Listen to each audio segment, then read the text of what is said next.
claro, la regla de la cadena, eh, tienen que aprender a ocuparla porque, insisto, también se ocupa mucho en física para los que están en física y en matemáticas ni hablar. Eh, Eso sí, los físicos tienen como una versión media rarita de la regla de la cadena, pero esta es eh, la oficial. Que como los físicos ocupan como estas cosas como diferenciales, bueno, es lo mismo en realidad, pero se ve un poquito más raro. Tengo una duda sobre la regla de cadena, Dígame, Esteban. que el profe se dio como un ejemplo, una explicación de la regla de la cadena con tres composiciones de funciones, ¿Ya? donde aplicaba dos veces la regla de la cadena. Sí, vamos a ver un ejercicio así. Eh, pero el problema es que al aplicar dos veces, porque te queda en una parte, por ejemplo, ponte tú que fuera F compuesto con G compuesto con H, ¿Mm? ya te queda paréntesis, F compuesto con G, derivado, y bueno, H, bueno, y la deriva de eso. Por Pero, ejemplo, piensa que tenía esto y queréis derivar eso, ¿cierto? claro, Claro, eso por aplicando una vez la regla de la cadena, te queda así. F', evalúa lo que está adentro, multiplicado por la derivada de lo de adentro. ¿Cachai? Y este es pero, esto aquí, la derivada de f evaluada en eso, ¿cachai? Pero espérate, ahí no se deriva el H. No, no se deriva el h, se deriva f, evaluado lo que está acá adentro. Lo que está acá adentro ustedes lo pueden ver como una función, como una sola función. Son dos funciones, pero composición de funciones es una función, ¿cierto? Entonces esto ustedes lo podrían ver como una función k, lo que está acá adentro. Entonces aplícanla como una función k. Entonces ustedes aplican la regla de la cadena en f y k, ¿cachai? ¿Me entienden? Entonces queda como f' evaluado en k multiplicado por la derivada de k. Pero k ya era una composición de funciones, así que hay que volver a aplicar la regla de la cadena. Entonces quedaría así. Pero Ah, esto o sea, lo... sí se deriva H. Ah, sí, pues, al final uno termina derivando h, sí, Ah, ya, ya, ya. sí, exactamente. okay, sí, sí, y me parecía raro porque la deriva, como era el paréntesis entero, eso se me olvidó. Sí, sí, pero lo vamos a explicar bien hoy día. Vamos a tratar de explicarlo bien.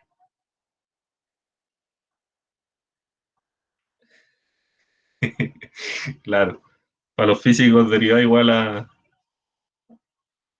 un racional.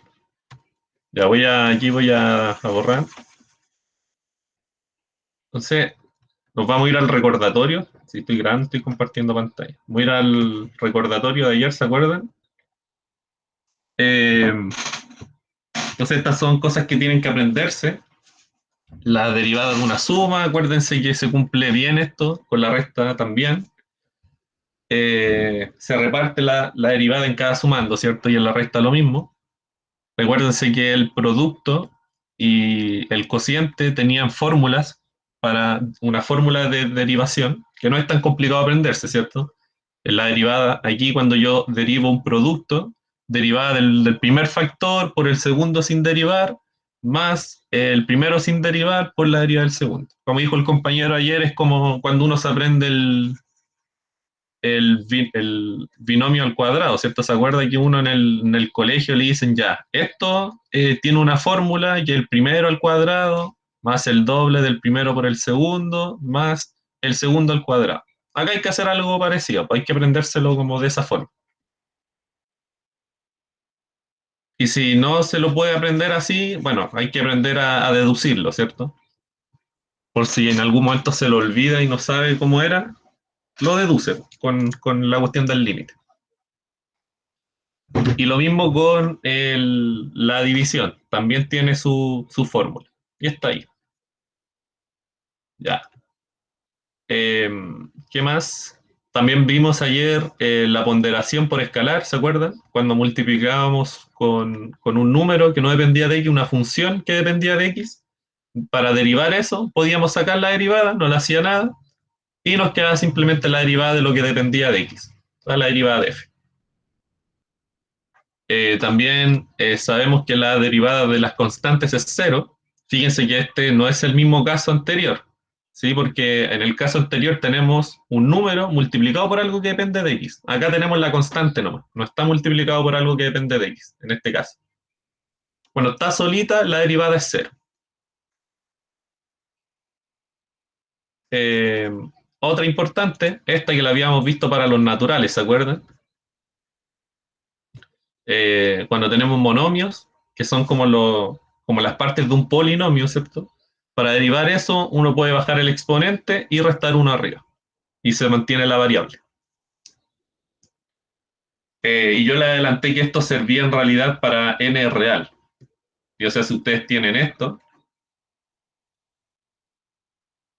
pasa esto para derivar. Eso lo van a ver en cálculo 2.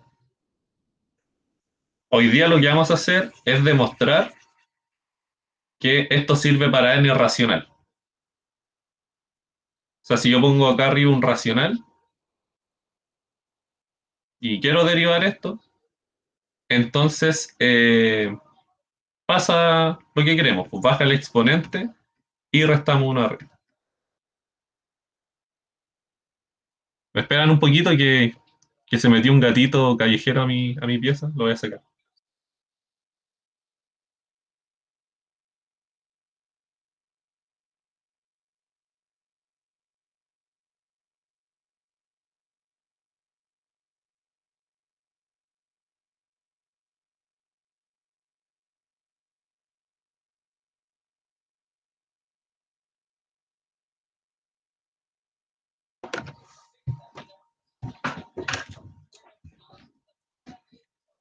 Ya, ahora sí. Ya, entonces esto es lo que vamos a ver hoy día, en uno de los ejercicios. Entonces, si tengo un racional arriba, un medio, por ejemplo, o qué sé yo, un menos 5000, sirve bajar y restar uno arriba. También vimos que la derivada de la función seno era coseno, ¿se acuerdan? Y la derivada de coseno era menos seno. Y también recuérdense que vimos que la derivada de la tangente era secante cuadrado, ¿se acuerdan? Eso lo demostramos ayer. También uno termina aprendiéndosela de memoria. Cuando ustedes vean integrales más adelante, estas cosas ya se las van a aprender de memoria. O sea, la derivada de la tangente se van a aprender en algún momento, se van a aprender la derivada de memoria de la secante, porque sirve mucho para integrar. Para integrar uno tiene que tener claro cómo derivar, es importante. Y por último, lo más importante, es la regla de la cadena. Fíjense que la regla de la cadena tiene un nombre, no hay que confundirse con los nombres, pero esto es simplemente una regla para derivar una composición de funciones. Fíjense que aquí tenemos la composición de f con g. O sea, tenemos una función evaluada en otra función. ¿Cómo se deriva esto? ¿Cómo se deriva esto? Bueno, lo que tienen que hacer es tomar la función más externa, o sea, la función que está más afuerita, que es esta, la f, derivarla, o sea, toman f de x y eso lo derivan. Lo que les dé hay que evaluarlo en g, hay que evaluarlo en la función que está más interna, que en este caso es g.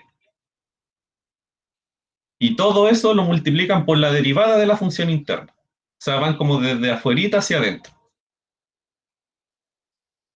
Y esa es la regla de la cadena. Yo tomo la función más externa, que es f, la derivo, la evalúo en la interna y la multiplico por la derivada de la interna. Y así se deriva una composición de funciones. Entonces aquí es importante identificar cuándo hay una composición de funciones. Fíjense que cuando yo derivo seno de x, estoy efectivamente aplicando la regla de la cadena, pero a esta función, a la función identidad x. Se dan cuenta que la función seno de x es composición de dos funciones, ¿sí? Es composición de, si nosotros nombramos a f como seno, por ejemplo, nombramos a h de x como seno de x, y nombramos a P de X como X, fíjense que la composición de H con P de X le da justamente F de X, ¿cierto? Ustedes hacen esta composición, obviamente, ¿cierto? Porque estoy componiendo con la identidad, no le hace nada. Entonces yo cuando derivo el seno de X, no se cumple la gran cosa. ¿Sí? O sea, fíjense que si aplicamos la regla de la cadena acá, les quedaría H' evaluado en P de X por la derivada de P de X. Esa es la regla de la cadena, acuérdense. La derivada de P de X es 1, porque es X. Y la derivada de H es lo mismo que la derivada de F porque son la misma función. Entonces fíjense que aquí van a llegar como algo obvio, que no está malo, pero van a llegar a una tautología, como se llama en matemáticas, algo obvio. Seno de x' igual a seno de x'. Entonces la regla de la cadena tiene sentido cuando hay dos funciones que son eh, distintas a la original. No sé si me explico. Fíjense que aquí teníamos la función f y yo la escribí como ella misma compuesta con la identidad. O sea, estas dos se están repitiendo.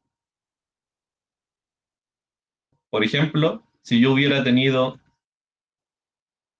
Aquí sí que tiene sentido ocupar la regla de la cadena, porque fíjense que esta función que está acá, yo la puedo escribir como la composición de seno de x y x cuadrado. Y no se repiten dos funciones. Eso lo vamos a discutir un poquito más arriba. Creo que en el ejercicio 3 traigo ejercicios para derivar. ¿Duda? ¿Esa tautología tiene alguna utilidad? No, ninguna. Eh, es como 0 igual 0, no sirve de nada.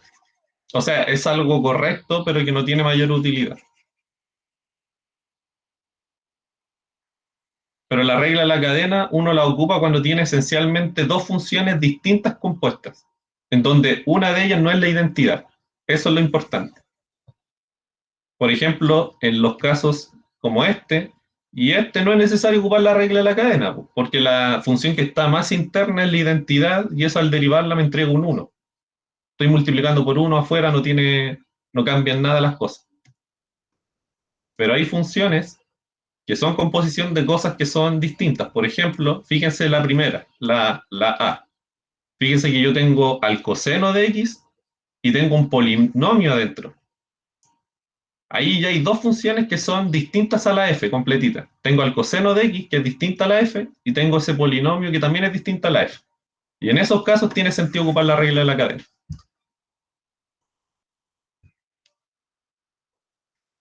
Ya, entonces...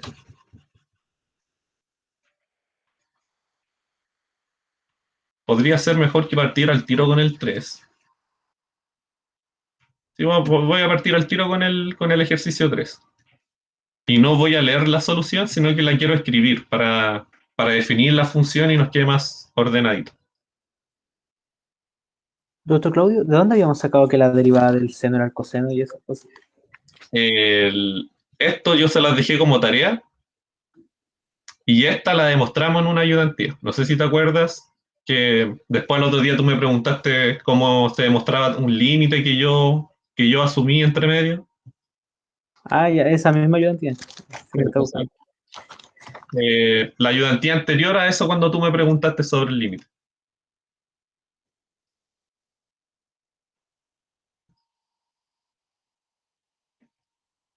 Entonces, o sea, la derivada en g es análogo a como lo hicimos en coseno. Se hace como casi los mismos trucos. Entonces, x a la cuarta más x al cubo más 2x, x a la cuarta más x al cubo más 2x menos 10. Entonces aquí les piden calcule f' de x.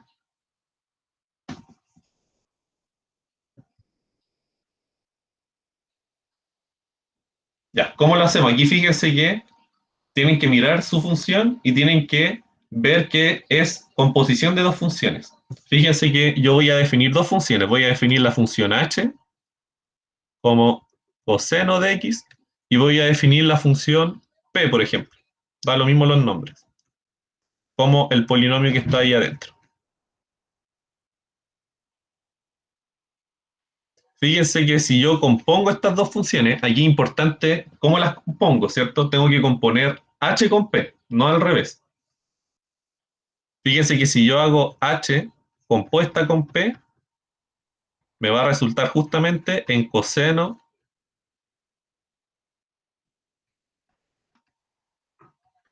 que es justamente f, ¿cierto? De x. Entonces yo a la f de x la escribí como composición de dos funciones. Entonces yo quiero derivar f, Claudio, ¿sí? si la compondría al revés me quedaría coseno a la cuarta de x más coseno al cubo de x, así así. Exactamente. Que no es la función que queremos derivar. Por Claro, eso digo que no, hay que tener cuidado porque la composición no es conmutativa. ¿Ya? Entonces fíjense que yo quiero derivar f. Eso es lo que me está pidiendo el problema. Entonces para derivar f, yo tengo que derivar una composición de funciones, porque son lo mismo. Ah, ya, tengo que derivar una composición de funciones, tengo que ocupar la regla de la cadena. Y entre medio quizás tenga que ocupar las otras propiedades que están más arriba. Entonces fíjense que f' de x va a ser lo mismo que derivar esta composición de funciones. Ah, ya, yo sé hacer esto porque me demostraron en clase la regla de la cadena. Fíjense que aquí están las letras, son variables mudas, ¿cierto? Pero si cambiamos f por h y g por p, uno aplica la fórmula. ¿Cómo es? Derivo la función más externa, que es h, la evalúo en la función más interna, y esto lo multiplico por la derivada de la función interna. Entonces fíjense que es esencial calcular la derivada de h y la derivada de p. Entonces, en un punto aparte, lo que hago yo es calcular las derivadas. Entonces, fíjense que aquí la derivada de h, como es coseno, tiene que ser menos seno, ¿cierto? Por esta parte de aquí, acuérdense. Y también necesito derivar p, ¿cierto? Pero p es un polinomio, así que es sencillo de derivar. Entonces, ¿cómo derivamos un polinomio? Como es una suma de monomios, una resta, puedo separar todo, ¿cierto? Entonces voy derivando término a término. Entonces nos quedaría la derivada del primer término, x a la cuarta. Como es un monomio, baja el exponente y restamos uno arriba, ¿cierto? Entonces queda 4x al cubo. El otro término también es un monomio, baja el exponente, restamos uno arriba, 3x cuadrado. El otro, fíjense que es una constante por la función x, entonces esa constante la podemos sacar de la derivada y derivamos solamente x. Y la derivada de x es 1, porque baja el exponente que es 1 y se resta 1 arriba, o sea, quedaría aquí a la 0.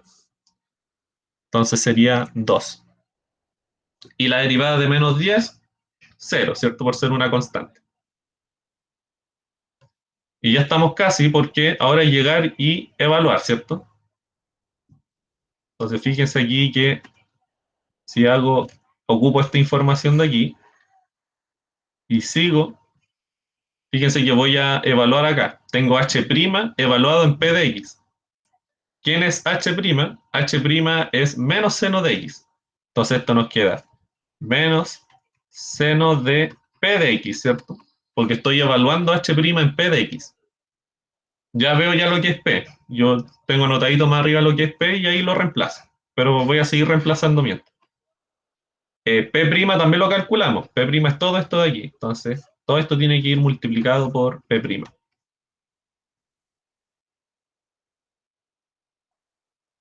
Y ahora reemplazo P de X. Da lo mismo en qué momento lo reemplacen, ¿cierto? Entonces, esto es seno menos seno del polinomio más 2x menos 10. Todo eso multiplicado por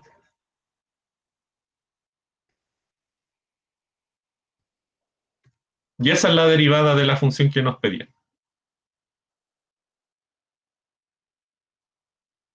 ¿Se dan cuenta que uno mira la función, ve si es composición de dos funciones, que no sea una de ellas la identidad, como les dije al principio,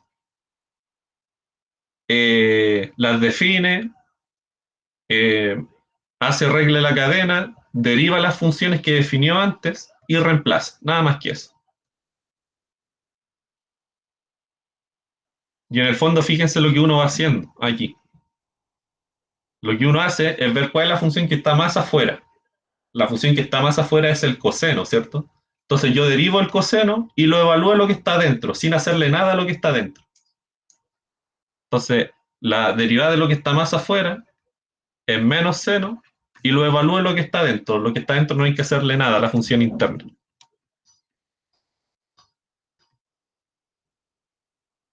Pero hay que multiplicarla por la derivada de lo que está dentro, de la función interna. Bueno, y ahí sale la derivada del polinomio, que era eso, ¿cierto? Y así después uno cuando hace harta regla de la cadena, de esta forma, como definiendo funciones, después al final ya como que se aburre de hacer eso y empieza a hacer esto rápido, ¿no? Pero si hay alguien que le cuesta verlo así como rápido como lo hice ahora, hágalo así, definiendo las funciones. Da poquito y va derivando de a poco cada función.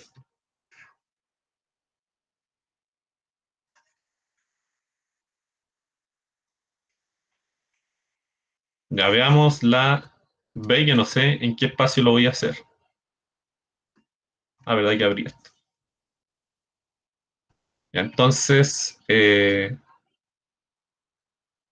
la función f de x igual a... Ah, ya me acordé cómo era. Era...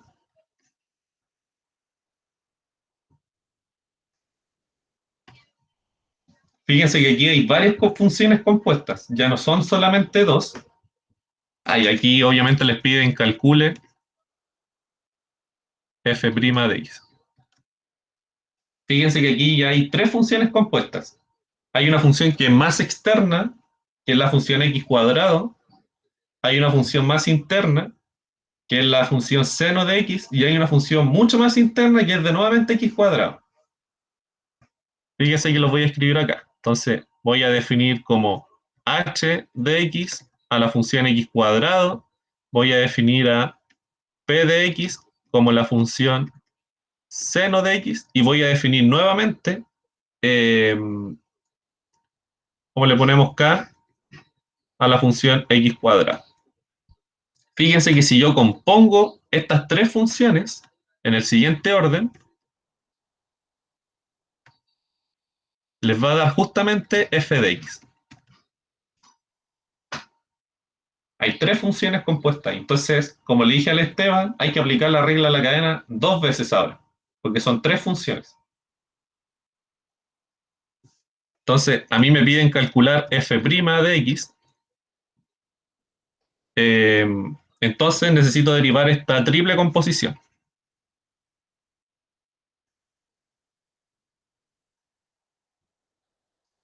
Entonces, aquí lo que yo hago es identificar esta función que está acá adentro como una sola función mientras, en mi mente.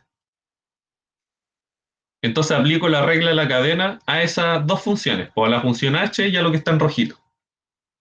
Entonces sería la derivada de la función más externa, evaluada en la función interna, que es lo que está en rojito, multiplicado por la derivada de la función interna, que es lo que está en rojito.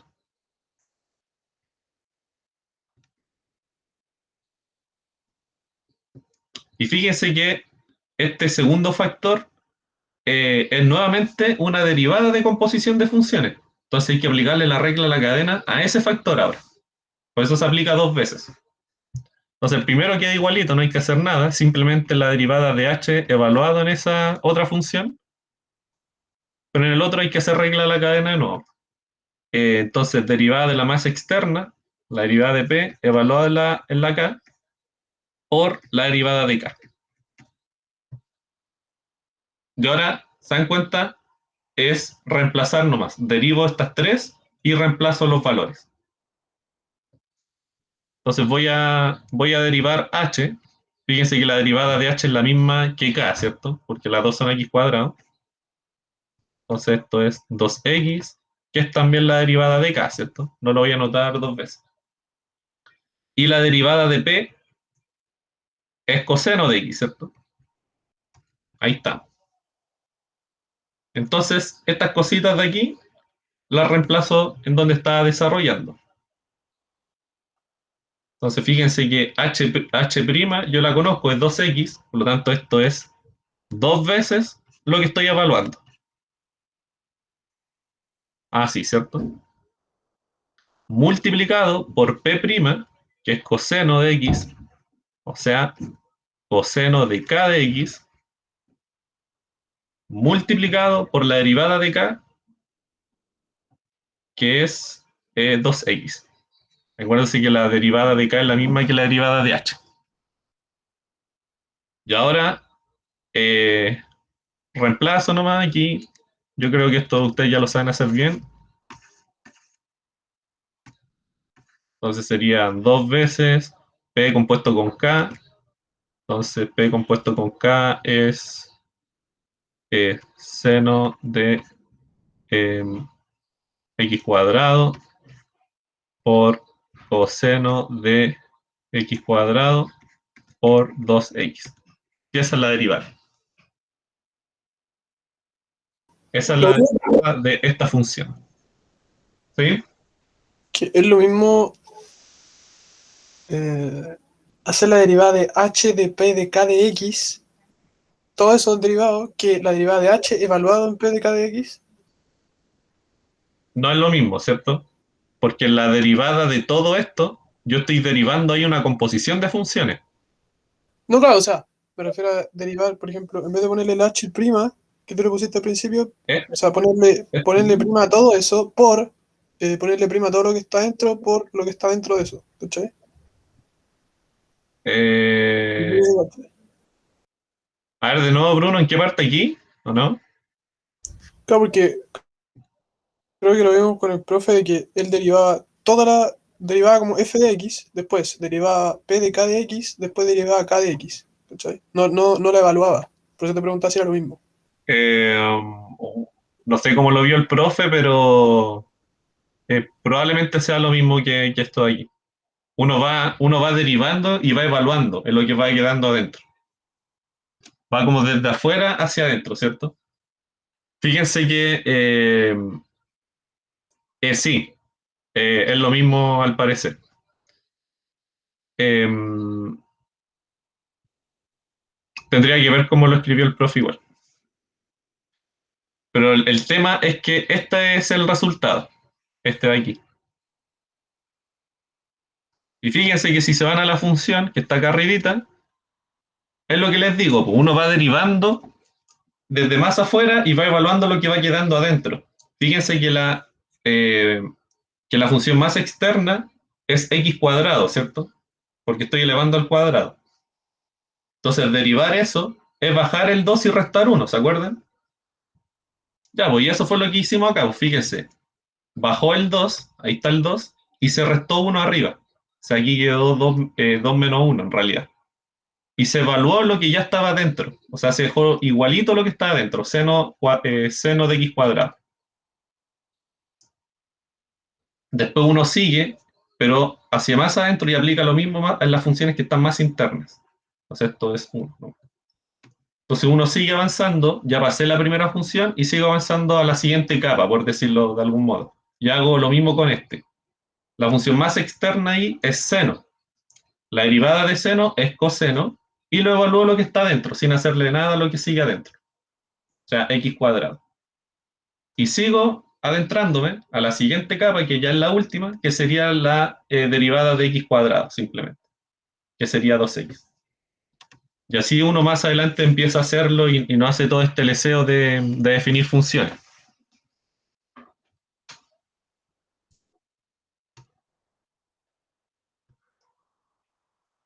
¿Hay alguna duda con lo que hemos hecho? Lo que se refería Bruno es que el profe lo definió como, ponte tú que tenías f compuesto con g, compuesto con h, la derivada de todo eso, la expresó como paréntesis f compuesto con g, la derivada de eso evaluado en h de x, como en un paréntesis al lado, por h' de x. ¿Cachai? Ah, es, eh, es distinto a lo que escribí yo acá. O sea, esta sería como la. O sea, da el mismo resultado, por eso Ah, ya, yo lo hice ahora sí y da el mismo resultado. ya, bacán, ya, bueno, ya, bueno, bueno. Ya, el C no lo vamos a hacer aún porque necesitamos la derivada de la raíz cuadrada y todavía no lo vemos. Y probablemente por el tiempo no alcancemos a hacerlo. Ya veamos el ejercicio. Voy a ver mejor Podríamos ver este que es más cortito. Y con epsilon delta. No, veamos este. Ya, entonces aquí nos piden demostrar usando la regla de la cadena qué pasa esto de aquí. O sea que cuando yo tengo un x elevado a 1 partido en algún entero, distinto de 0 obviamente, se puede hacer lo típico, pues, de bajar el exponente y restar uno arriba. Esa es la primera parte. Y como segunda parte nos piden demostrar esto, pues, de que si yo tengo un racional arriba, también puedo hacer lo mismo, pues de bajar el exponente y restar uno arriba. Entonces obviamente nosotros vamos a demostrar esto y con esto vamos a demostrar esto. Entonces, esta parte de aquí es difícil igual, así que se las voy a leer aquí. Y ahí ocupa como cosas como que a nadie se le hubiera ocurrido. Entonces, ya veamos esta de aquí, esta es la que está en verdecito. Y entonces, nosotros sabemos que se cumple esto, ¿cierto? Sabemos que la derivada de x es 1. Entonces, fíjense lo que voy a hacer. Yo el x lo voy a escribir de otra forma. Lo voy a escribir como x elevado a 1 partido por n y todo eso elevado a n. ¿Se dan cuenta que es lo mismo porque arriba les quedaría un exponente 1? Entonces, tengo 1, yo sé que 1 es igual a la derivada de x, y yo sé que x a su vez es igual a esto. Por lo tanto, me quedaría la derivada de eso. Entonces, fíjense que aquí yo tengo una composición de funciones. No sé si lo ven acá adentro. Tengo dos funciones ahí. Tengo la función f, que es x a la n, y tengo la función s, que es x elevado a 1 partido por n. Si yo compongo esas dos funciones, me da justamente esta función que está en verdecito aquí, que yo le puse función h, le puse un nombre, que en realidad es x, ¿cierto? Pero está escrita de otra forma, ¿no? Entonces, esa función que está ahí adentro, marcado en verdecito, yo lo voy a escribir como composición de dos funciones, como f y como s. Y como tiene una derivada arriba, tengo que ocupar la regla de la cadena para resolver eso. Entonces aquí fíjense que está la igualdad. H igual a F compuesto con S. ¿Ya? Entonces, fíjense que aquí lo que tenemos en realidad es la derivada de H, ¿cierto? Por cómo definir las cosas. Entonces, fíjense, la derivada de H, yo sé que es esto de acá, ¿cierto? Yo sé que H es esta composición, por lo tanto puedo ocupar regla de la cadena, porque estoy derivando. Entonces sería la composición de la que está más afuera, evaluado lo que está dentro, multiplicado por la derivada de lo que está dentro. Fíjense que aquí f, nosotros conocemos su derivada, aquí f' es n por x a la n menos 1, ¿cierto? Por lo tanto, reemplazo todas las cosas y les va a quedar esto. En algún momento, fíjense que esta de aquí es justamente la derivada de s, ¿cierto? Y es justamente esto, la derivada de este factor de aquí, que es justamente lo que quiero encontrar. Entonces lo hice aparecer entre medio del desarrollo. No partí con eso, sino que lo hice aparecer entre medio. Como eso no sabemos cuánto es, lo vamos a dejar expresado nomás, como derivada de x elevado a 1 partido por n.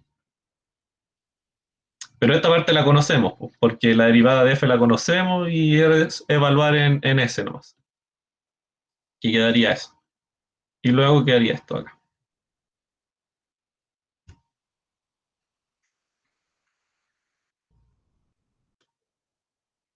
Entonces fíjense que aquí está nuestra incógnita, nos salió entre medio la incógnita que queríamos. ¿Por qué? Porque yo sé que h' de x es 1. Acuérdense que estábamos acá. Habíamos dicho que 1 era igual a h'.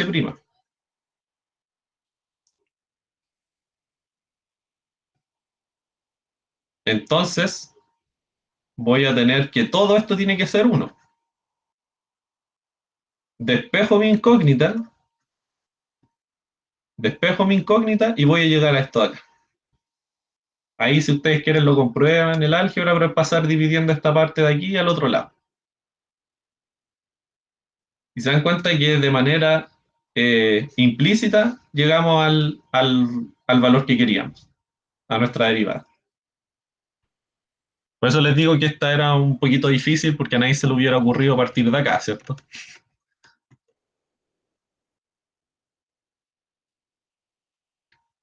Entonces fíjense que ya sabemos derivar cualquier cosa que sea x elevado a 1 partido por algún entero.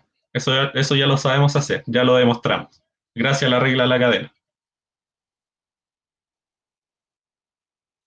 Entonces aquí ya pueden sacar caletas de derivadas, ¿no? Porque la raíz cuadrada, por ejemplo, ustedes saben que es de esa forma. Se dan cuenta que el 1 medio es de la forma 1 partido por n. Entonces pueden ocupar la fórmula. Pueden bajar el exponente y restar 1 arriba. Y así de fácil se derivan las raíces cuadradas.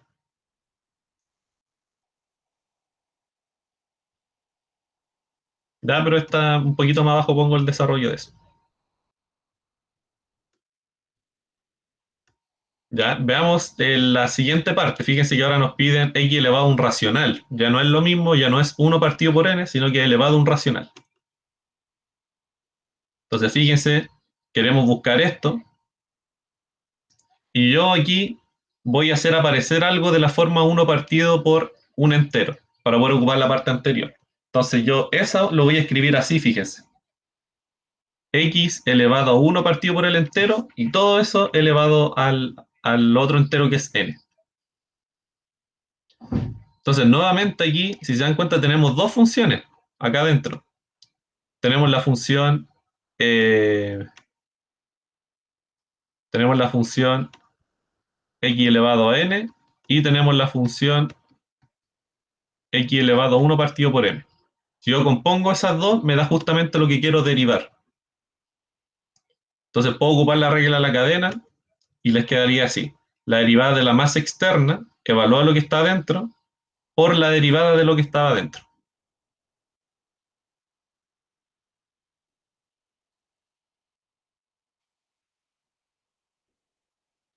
Ahí si no ven esto, ustedes lo que pueden hacer aquí es definir esto como f, por ejemplo, y ven que f de x es justamente p compuesta con s, y aplican la regla de la cadena a esa composición y van a llegar a esto.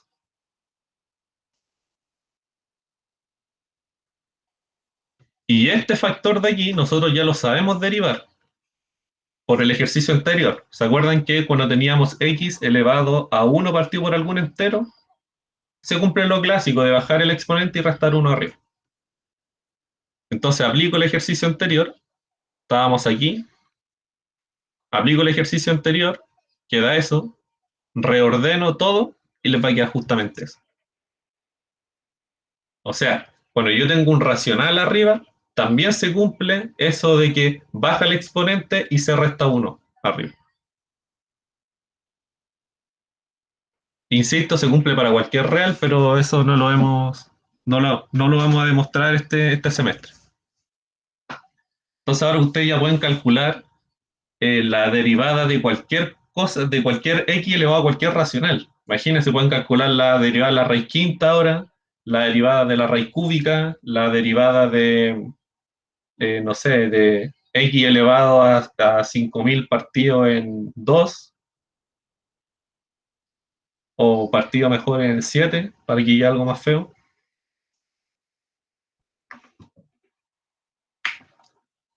Entonces, ocupando regla de la cadena, sale.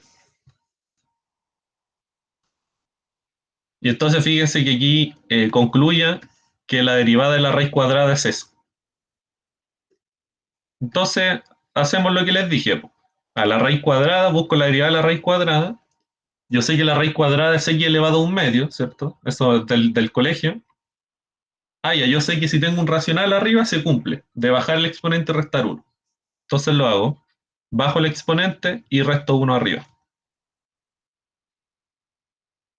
Entonces les queda un medio por x elevado a menos un medio, porque les queda un medio menos 1.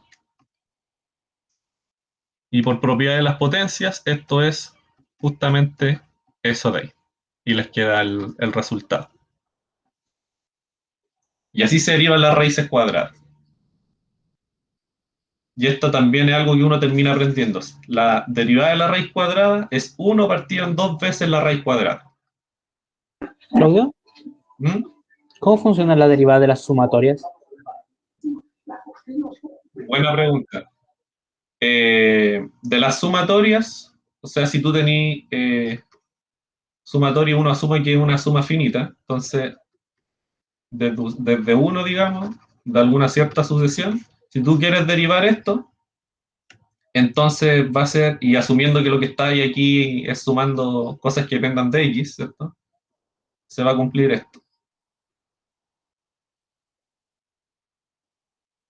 sea, la derivada puede entrar al, digamos, no sé cómo se llama esta cosa que está dentro de la sumatoria. Porque ocupáis la propiedad de la suma varias veces, ¿no?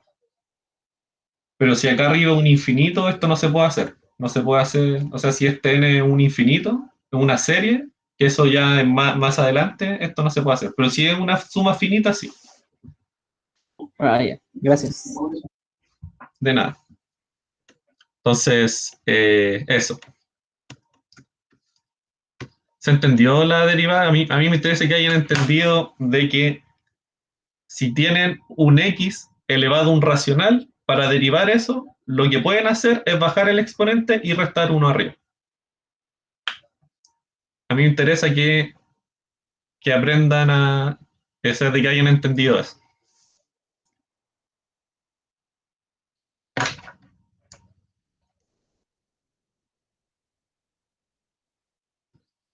Eh, bueno, y ahí está la demostración por si alguien la quiere mirar. Claro, y esto de la sumatoria, ¿cierto?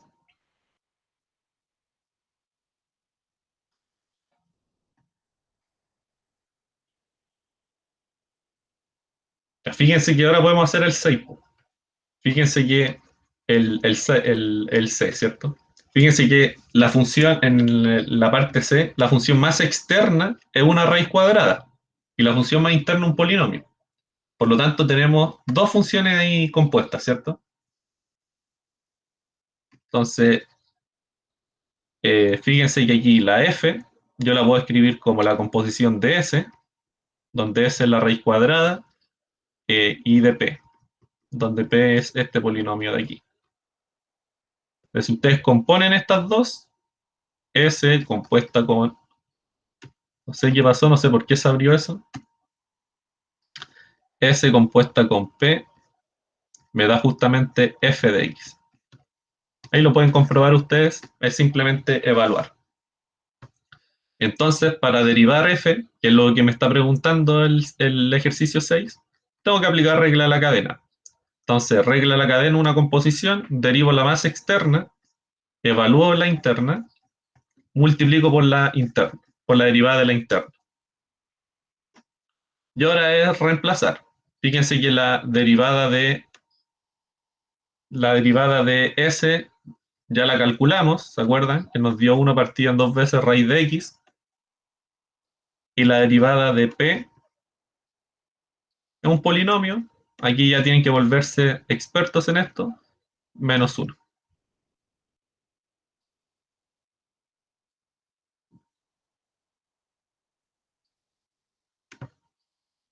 Entonces es reemplazar valores nomás ahora.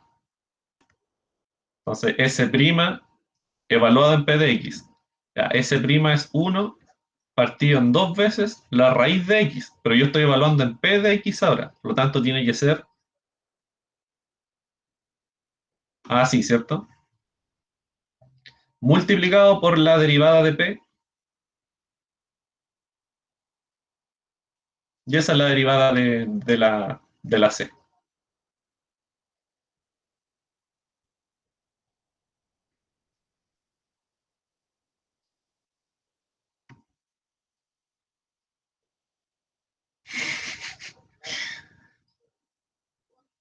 Y Entonces, es, la mano para pegarse las piernas es verlo como de afuera hacia adentro y pensarla rápido sobre las composiciones, ¿no?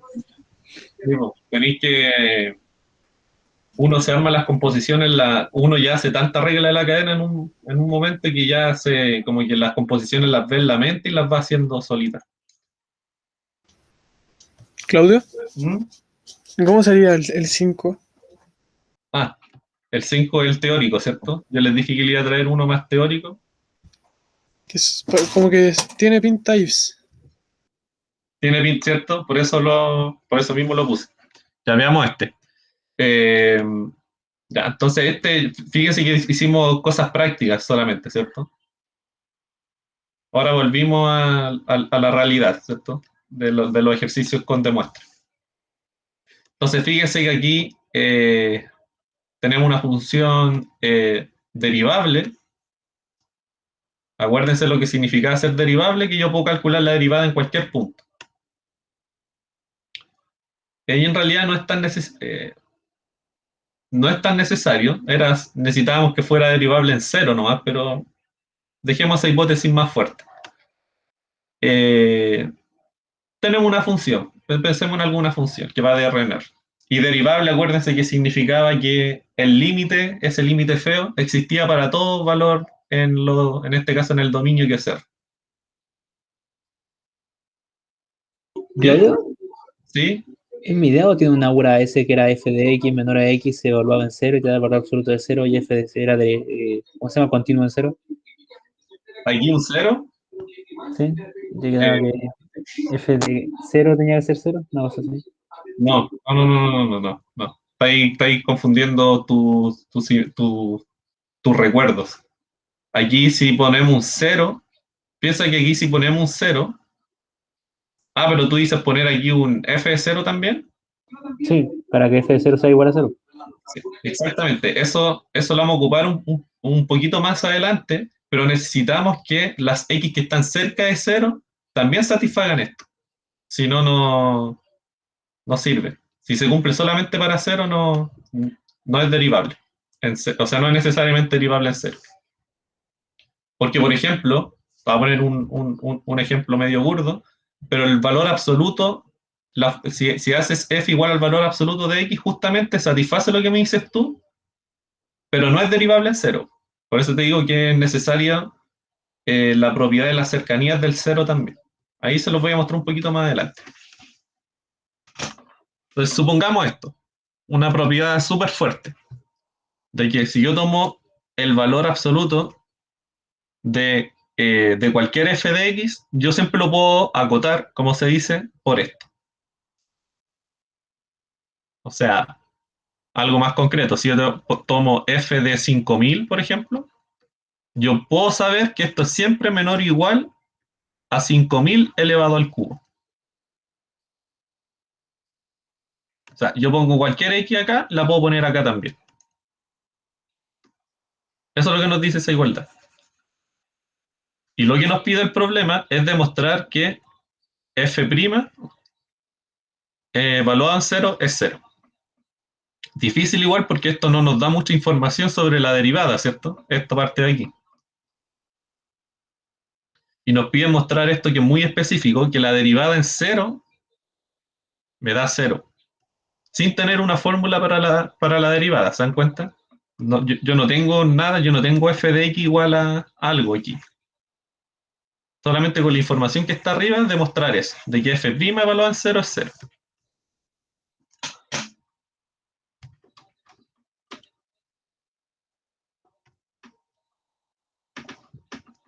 Ya, entonces fíjense, ¿se acuerdan que la derivada en 0 uno la podía escribir como un límite? ¿Se acuerdan que esto era el límite? Esto era f en 0. Cuando x se acerca a 0, de f de x menos f en 0 partido en x menos 0. Eso era la derivada, la definición por límite de derivada. Entonces lo que yo debo demostrar es que este límite es igual a 0. Con eso estamos listos. ¿Y cómo demuestro que un límite es igual a 0? Con epsilon delta lo puedo hacer, por ejemplo. Entonces, por demostrar que para todo epsilon existe delta, tal que si las x están a una distancia menor a delta, eh, con respecto al 0, entonces pasa esto. Allí tiene que ir un x menos 0, ¿cierto? Pero no puse el 0.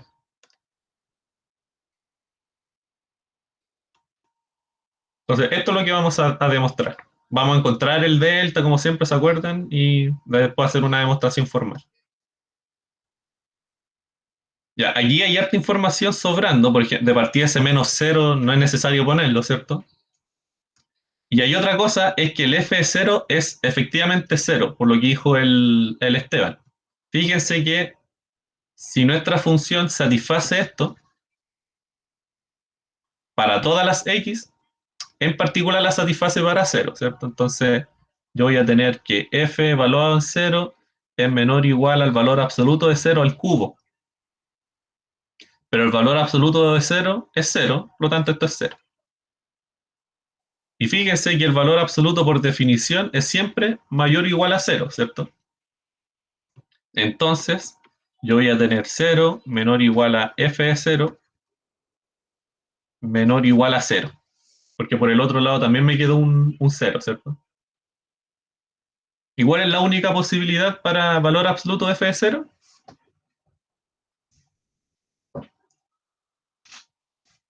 Que sea cero. Que sea 0, ¿cierto? No puede ser otra cosa, porque está entre 0 y 0 y está tomado en los dos extremos, entonces tiene que ser 0.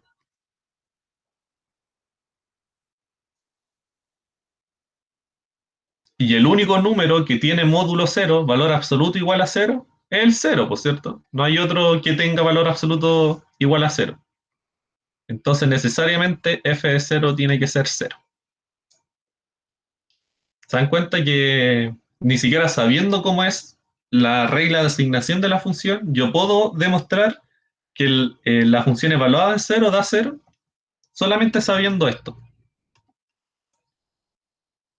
Entonces ahora el límite se nos mejora un poquito. Fíjense que ahora esta parte la puedo eliminar. Es 0, yo sé que es 0. Bueno, ahí está todo lo que les dije, lo que le escribí en verde más arriba. Entonces, por demostrar esto, se arregló bastante la cosa, ¿ven? Bueno, y aquí yo les tomé al tiro el delta, pero uno puede hacer un borrador, se los voy a hacer aquí abajito.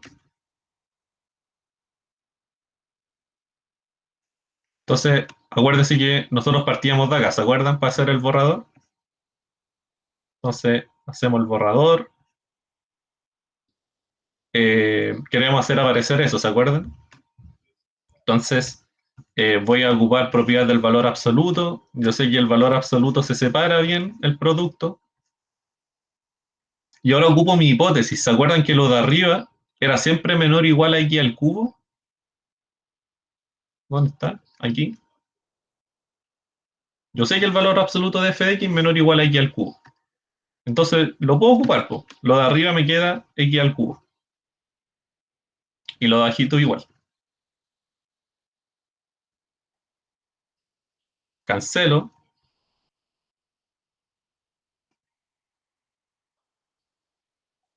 Pero yo sé que valor absoluto de x es menor a delta. Entonces esto es menor a delta al cuadrado. y luego me basta tomar esto igual a epsilon. Porque si tomo eso igual a epsilon, entonces esto me va a quedar menor a epsilon, que es lo que quiero. Entonces, dado epsilon mayor a 0, me basta tomar delta igual a la raíz de epsilon, tomando raíz cuadrada aquí. Y aquí hago la demostración formal, ya que si yo sé que valor absoluto de x es menor a la raíz de epsilon, entonces hago el mismo desarrollo del borrador. Tomo esto, desarrollo, voy a llegar acá, yo sé que eso es menor a delta, delta al cuadrado, pero yo sé que delta es epsilon, raíz de epsilon, por lo tanto les queda eso, y eso es justamente epsilon. Luego, esto es menor a eso, que era lo que quería demostrar. Y este es el ejercicio teórico que no puede faltar. Y creo que no me quedan más ejercicios, no. Pero eso funciona para cualquier valor absoluto elevado a n, con n entero. Buena pregunta. ¿Qué pasa si yo pongo acá un 4? Va a seguir funcionando, ¿cierto? Si pongo un 1000 va a seguir funcionando. Lo importante es que cuando yo acote acá, tenga que acotar por algo que me resulte en un valor absoluto elevado a algo positivo, ¿cierto? Porque si yo pongo, por ejemplo, ¿cómo se llama? Aquí un medio, por ejemplo, no voy a poder acotar por acá, po. Me va a quedar 1 partido en el valor absoluto de x. Y eso no me sirve para seguir acotando, porque esto va a ser mayor a 1 partido en delta. Pero si esto lo escribo de forma general, sería el valor absoluto elevado a n, dividiendo el valor absoluto, y sería n menos 1, ¿no? Como en general, Lo tomo como valor absoluto de x elevado a n, y cuando haga esa cota de nuevo me va a quedar valor absoluto de x elevado a n n partido menos valor 1. absoluto. Claro, si aquí tú ponías un n, en forma general, acá te va a quedar un n menos 1, aquí, en esta parte. Entonces me sirve cualquier delta en esta forma que sea la raíz de n menos 1, o sea, no raíz cuadrada, sino raíz n menos 1, ¿va? ¿No? No, no necesariamente, Esteban, porque el exponente de acá arriba, esto, podría ser negativo, y si es negativo, en ese caso tú no puedes acotar por delta, porque cuando uno tiene, eh, por decir algo, por ejemplo, x a la menos 1, no es una función creciente. O sea, si yo tengo algo, eh, si yo tengo esta igualdad y la elevo a la menos 1, la desigualdad cambia, entonces aquí ya no podría acotar por delta. La condición que tiene que cumplirse es que ese n que tú estás poniendo acá arriba sea mayor a 1. Y en ese caso sí que tú puedes asegurar tu demostración. Más aún creo que tiene que ser entero positivo, ¿cierto? Porque si es un real, te queda en forma de raíz. No, tiene que ser un real mayor a 1. Más adelante vamos a ver por qué funciona. Cuando sigan trabajando con derivadas, les voy a demostrar por qué funciona. Pero esto en general, pongo un teta para todo x mayor a r y teta mayor a 1. Si ustedes toman esta hipótesis, en vez de un 3 y ponen un teta, cualquiera mayor a 1, la demostración es análoga. Se sigue igual como lo hice yo. Pero el teta tiene que ser mayor a 1, por lo que les digo acá. Porque si el teta no es mayor a 1, acá arriba les va a quedar teta menos 1, y el teta tiene que ser mayor a 1 para seguir acotando, o si no, no se puede seguir acotando. Ya no los voy a molestar más porque ya nos pasamos harto rato. ¿Tienen alguna duda? Me escriben al chat o me hablan al micrófono.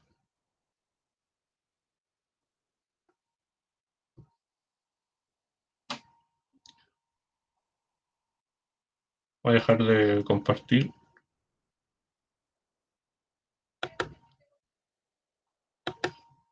Hay que ir a almorzar, ¿cierto? Yo también estoy muerto de hambre. Eh,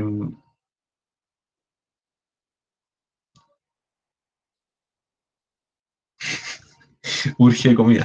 Ya, si tienen dudas, me escriben por favor al correo. Yo siempre estoy en buena disposición para responder.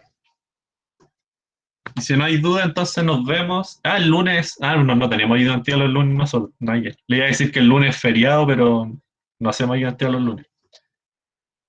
Eso es con la otra identidad. Ya. Sí, el lunes es feriado, de hecho, y ahí están hablando las noticias. Sale feriado el lunes por pueblos originarios. Se aprobó ayer, creo, en el. Pongan el Chilevisión si es que tienen tele en la casa. ¿Por qué tienen prueba? Porque están, ¿no? Si tienen alguna, si tienen alguna evaluación, eso lo tienen que hablar directamente con el profe. A- Anita va a hacer clase y va a pasar 20 páginas de materia.